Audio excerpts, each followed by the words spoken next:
My Weirdest School, Book Number 11. Mr. Will Needs to Chill. Written by Dan Gutman. Pictures by Jim Pelot. Chapter 4. Martial Law. You probably think Dr. Carbles locked me in a torture chamber and pulled my eyelashes out one at a time and set my toenails on fire. Well, he didn't do any of those things. He just made me write this 100 times in my notebook. I will not sneak under the fence and go get ice cream from the ding-dong chuck. I will not sneak under the fence and go get ice cream from the ding-dong chuck. Bummer in the summer. It took me all weekend to finish. My hand hurt. It was the worst weekend of my life. I wanted to go to Antarctica and live with the penguins. When I got to school on Monday morning, something was different. There was barbed wire across the top of the playground fence. At each corner of the school, there was a guard tower. The guard towers had security cameras and searchlights on them. Mean-looking goons in uniforms were patrolling the playground with attack dogs. "This is bad," said Ryan when I saw him on the front steps. "It looks like Dr. Carbles is turning our school into a prison," said Neil. "How do you think he got those guard towers over the weekend?" asked Michael. "He must have gone to rent a guard tower," I guessed. "You can rent anything." "I hope Mr. Klutz and Mrs. Jaffe come back from principal camp soon," said Alexia. We went inside the school and walked 1,100,000 miles to Mr. Cooper's class. He didn't look happy and excited like he usually does. He just sat at his desk, staring off into space. That's when the morning announcements came over the loudspeaker. It was the voice of Dr. Carbles. "It will be cloudy and depressing today," he announced. "Lunch will be dried mush. There are no birthdays today or ever again. Birthdays are for losers." "What? Boo!" Everybody started shouting. "There will be no sneaking over to the ding-dong chuck during recess," continued Dr. Carbles. "From now on, recess is cancelled. Recess is for losers." "What? Boo!" "Maybe we can go to the ding-dong chuck after school lets out this afternoon," Michael whispered hopefully. "And you can forget about going to the ding-dong chuck after school lets out," Dr. Carbles announced. "I got a restraining order against Mr. Will. He isn't allowed to come within 500 feet of the school anymore. So nobody gets ice cream. Not on my watch." What did watches have to do with anything? Why would anybody put ice cream on a watch? That would be weird. "I wonder when we'll be allowed to get ice cream again," whispered Emily. "You can forget about getting ice cream for the rest of your life," announced Dr. Carbles. "What? Boo!" "Wow, it's almost as if Dr. Carbles can hear us talking," whispered Andrea. "I heard that," said Dr. Carbles. Mr. Cooper's students had better stop whispering to each other or they'll all be in big trouble. He put a bug in our classroom, whispered Andrea. Gross, I shouted, looking inside my desk. I hate bugs. Not those kinds of bugs, dumbhead, said Andrea. Dr. Carbles planted a microphone somewhere in here. He's listening to every word we say. That's right, said Dr. Carbles. So you'd better watch your P's and Q's. Huh? Why should we watch those letters? It didn't make any sense. I'm afraid, said Emily, who's afraid of everything. But I was afraid too. We all were. Finally, the morning announcements were finished. I looked over at Mr. Cooper to see what he was going to teach us. But he just sat there with his head on the desk. What are we going to work on this morning, Mr. Cooper? Asked Andrea. Social studies? No. Reading? Asked Alexia. Nah. Do you want us to turn to page 23 in our math books? Asked Ryan. Whatever, groaned Mr. Cooper. I don't care. That was weird. Mr. Cooper loves teaching us stuff.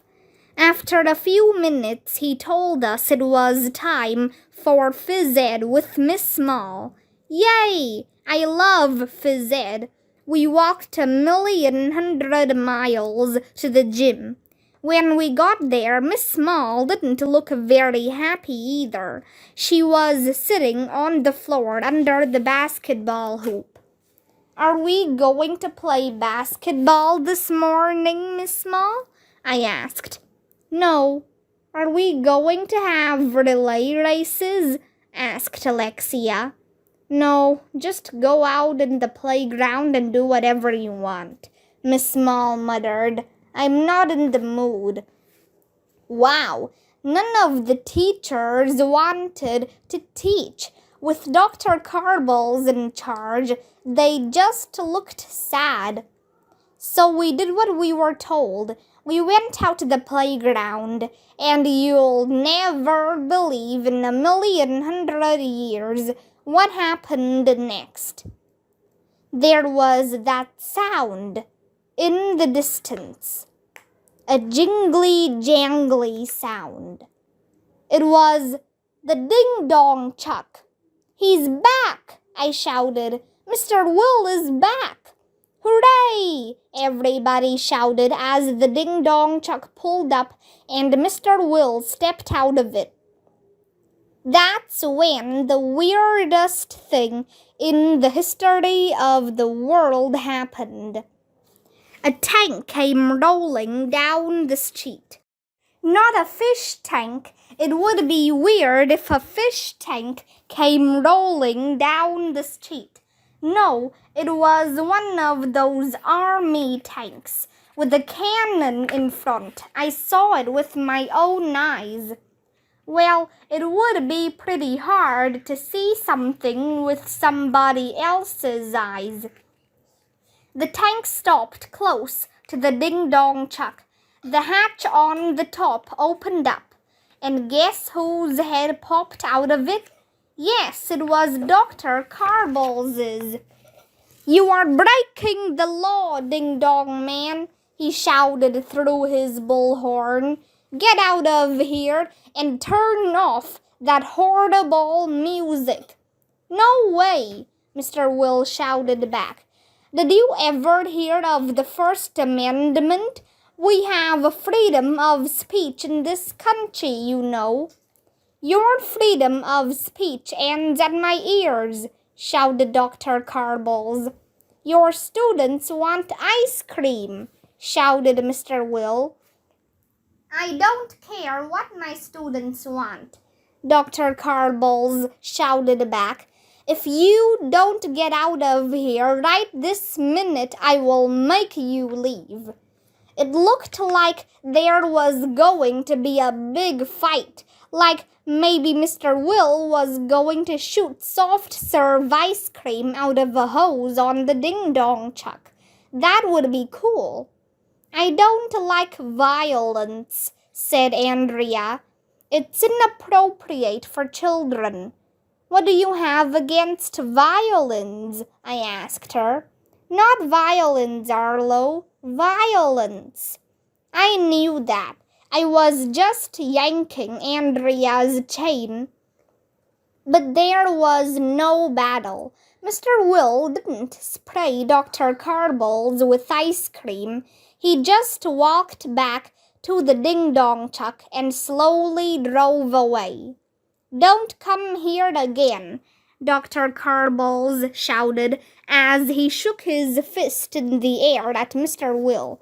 I will crush your pathetic ice cream rebellion. There was nothing we could do but watch through the fence. Dr. Carbles turned around and looked at us. Go back to class, you little punks, he barked. He's mean. Having Dr. Carbles as our principal was worse than TV turn-off week. It was worse than National Poetry Month. It was worse than TV turn-off week and National Poetry Month put together. As Mr. Will drove off, we could hear the ding-dong jingle fading away in the distance. For the first time ever, it sounded sad and lonely. Chapter 5. Dried Mush and Cold Gruel. It was really quiet when we got the vomitorium for lunch that day. Everybody was afraid of what Dr. Carbles might do next. Me and the gang waited in line until we reached Miss LaGrange, our lunch lady. Miss LaGrange is strange. One time, she wrote a secret message in the mashed potatoes. That was weird. What's for lunch, Miss LaGrange? Asked Michael. Today, I'm serving a bowl of dried mush with a piece of stale bread, she replied sadly. The mush looked gross. Mush is a food? Asked Alexia. It is now, Miss LaGrange replied. I'm under direct orders from Dr. Carbles, and tomorrow we will have cold gruel. Gruel? What's that? Asked Neil. You don't want to know, Miss LaGrange replied. Can we get dessert? I asked. Dessert? Said Miss LaGrange with a snort. Are you kidding? No dessert? I asked.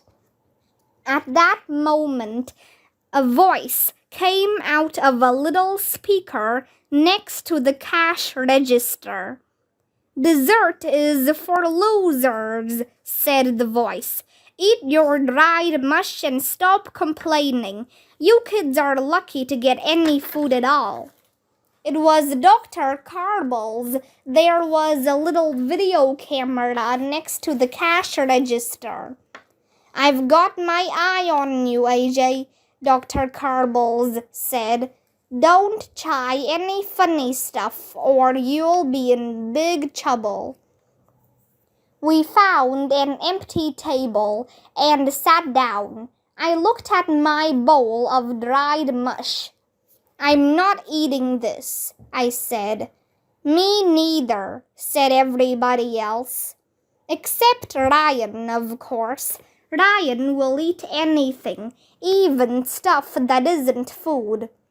I'll try it, he said. Ryan dipped his spoon into the dried mush. Then he brought the spoon up to his lips.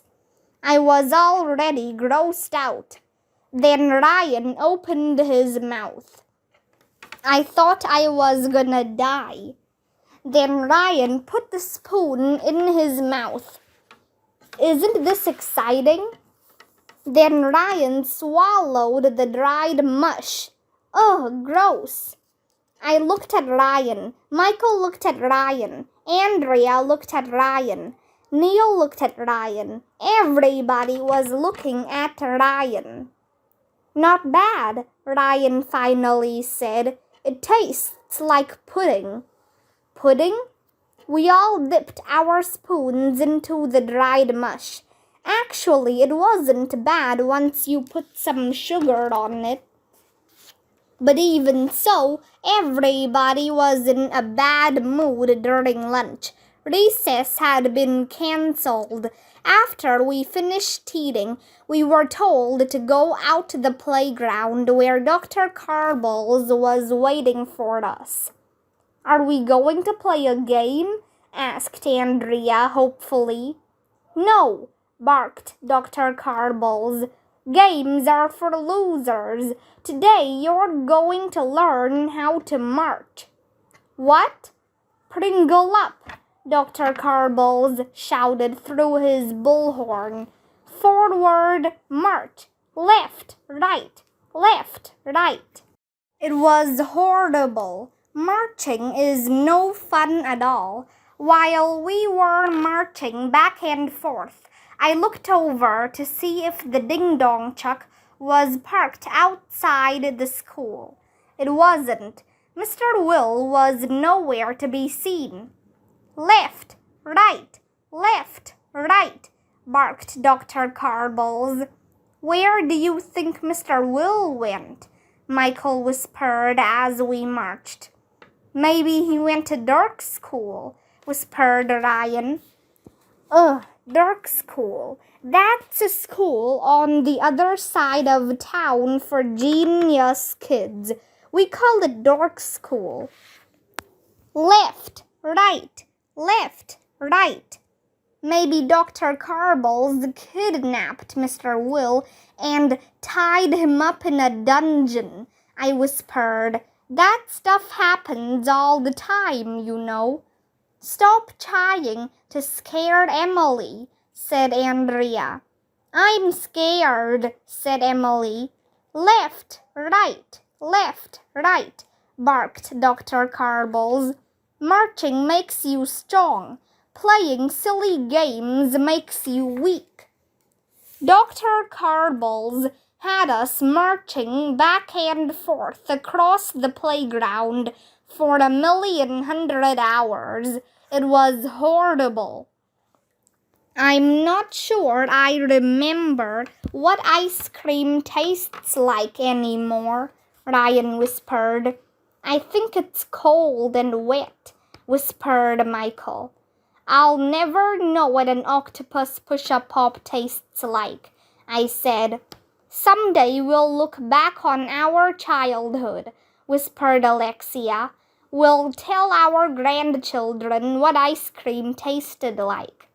Those were the good old days, I whispered to Alexia. What, you mean yesterday? Whispered Neil. Left, right. Even if we can't eat ice cream anymore, whispered Andrea, at least we can have frozen yogurt. Frozen yogurt isn't ice cream, I whispered. It's not the same. You're right, Arlo, Andrea admitted. Life wouldn't be worth living without ice cream. That's when Emily started to cry. Then we all started crying.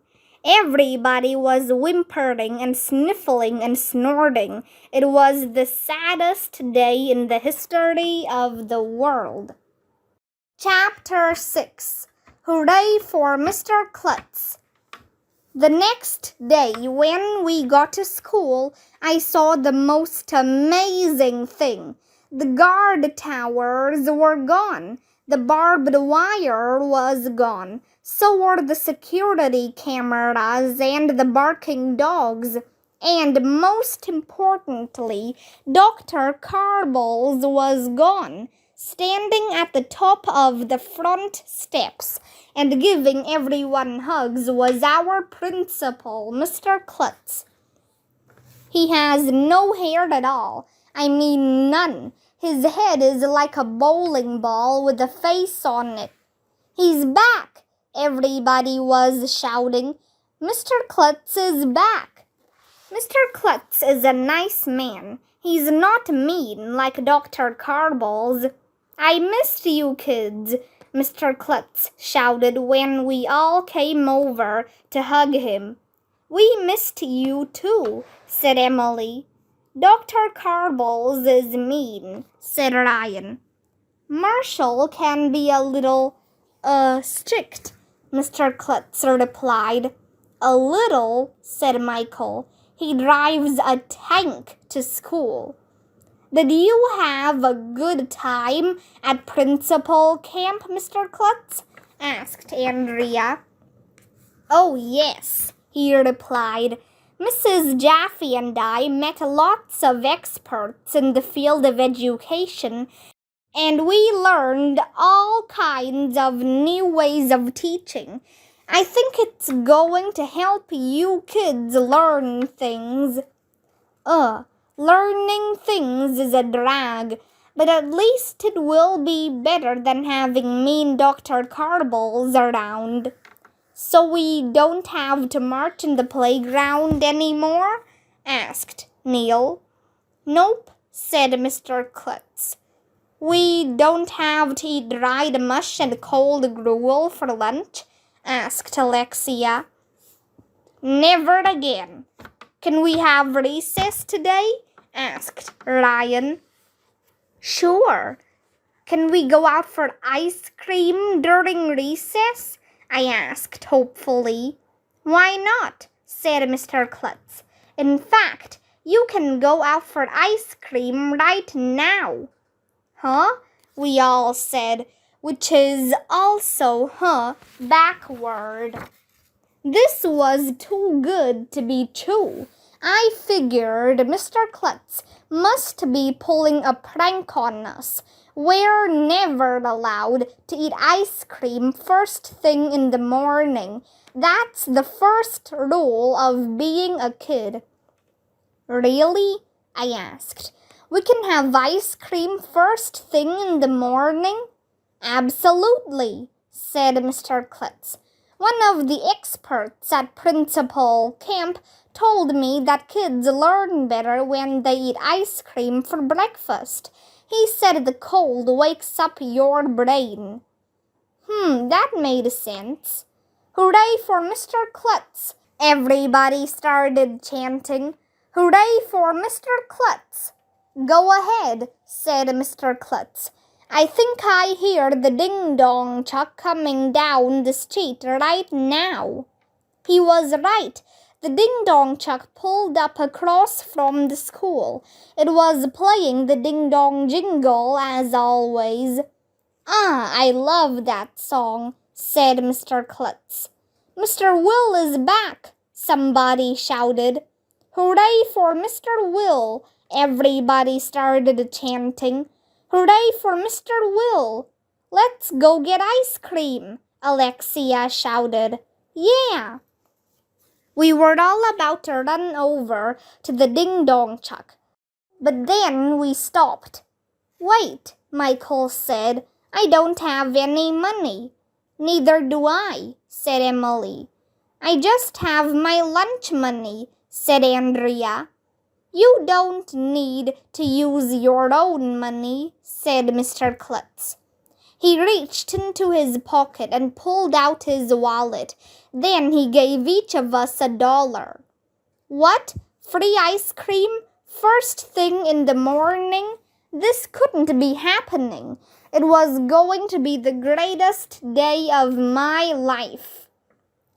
We all ran over to the ding-dong truck.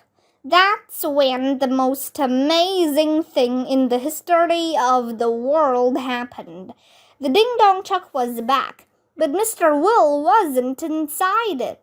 It was some other ding-dong guy with blonde hair. He was wearing a white ding-dong uniform just like Mr. Will. Where's Mr. Will? We all asked him. I don't know, the ding-dong guy said. I guess he took the day off. I'm Mr. Bill. That was weird. Well, I didn't care what the guy's name was, as long as he had ice cream. Do you have octopus push-up pops? I asked Mr. Bill. Ever since Dr. Carbles took away my octopus push-up pop, I had been thinking about octopus push-up pops. Sure, said Mr. Bill as he reached into the freezer and pulled one out. That will be 79 cents, please.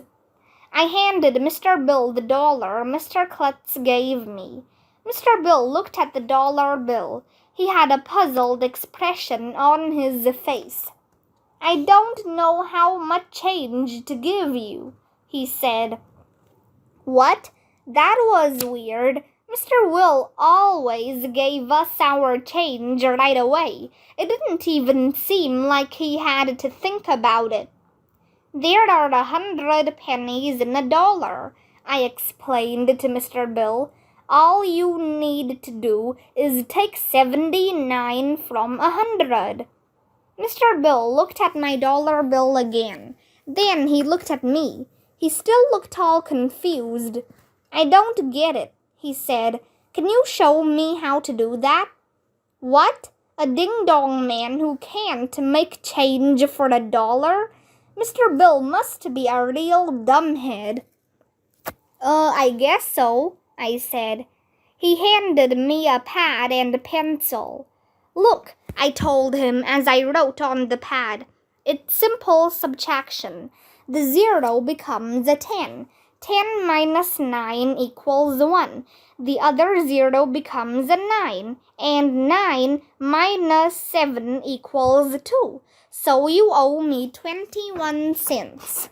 Ah, yes, Mr. Bill said as he handed me 2 dimes and a penny. I see it now. Thanks for explaining that to me. No problemo, I told him.